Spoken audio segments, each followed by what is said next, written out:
সংসার নামক জীবনটা হচ্ছে একটা যুদ্ধক্ষেত্র। এখানে তোমাকে থাকতে হলে যুদ্ধ করে থাকতে হবে, তা না হলে সহ্য করে থাকতে হবে। হ্যালো এভরিওয়ান, আসসালামু আলাইকুম। ওয়েলকাম জানাচ্ছি আমার নতুন একটা ডেইলি ব্লগে। কেমন আছেন সবাই? প্রতিদিনের মতো এই যে যুদ্ধক্ষেত্র শুরু হয়ে গেল। সকালে ঘুম থেকে উঠেই আগে বিছানাগুলো সুন্দর করে গুছিয়ে নেই, মুখটাও সুন্দর করে পরিষ্কার করার সময় নেই।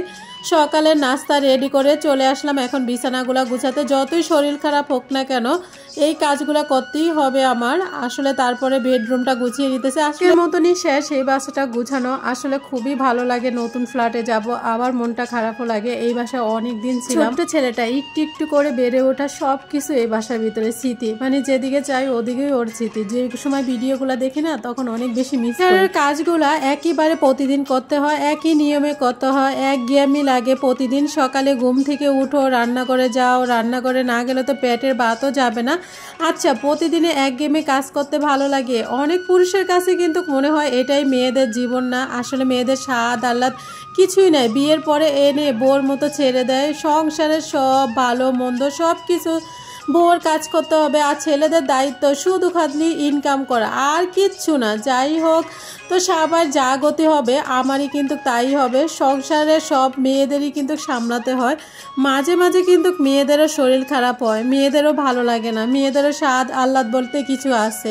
এটা কিছু কিছু পুরুষ মানতেই চায় না। তো 18 বছরে বিয়ে হয়েছিল, 19 বছরে একটা বাচ্চার মা হয়েছে। আমার বিয়ের বয়স প্রায় 14টি বছর শেষ হয়ে গেছে। এই 14 বছরে আমি যা বুঝতে পারছি, মেয়েদের ভালো লাগা খারাপ লাগাগুলো, শখ আহ্লাদ বলতে কিচ্ছু থাকতে নেই। মেয়ে মানুষের জীবন হয়েছে গরুর মতো। যাই হোক, সব কাজ শেষ করে রান্নাবাড়ি খাওয়া দাওয়া গোসল শেষ করে এখন আবারও সকালে একবার এসে রেখে গেছে। আসলে টুকটাক যা আছে ওই বাসায় সব কিছু নিয়ে আসছি নতুন বাসায়। শুধু খালি ফার্নিচারগুলো ওই বাসায় রয়েছে, ওইগুলো সব বার্নিশ করে আনবো। তার কারণে আসলে যে কটা কাছের বয়ম আছে এগুলো আস্তে আস্তে আনতেছে। আর এইগুলো সব আমার ভিডিও করার জন্য মানে একটা একটা করে কিনতে কিনতে অনেকগুলো জমে গেছে। ওই বাসার ভিতরে এখন রান্না বান্না করে খাওয়ার জন্য যে হাঁড়ি পাতিলগুলো সেগুলো আছে, আর সব কিছু এখানে নিয়ে আসছি।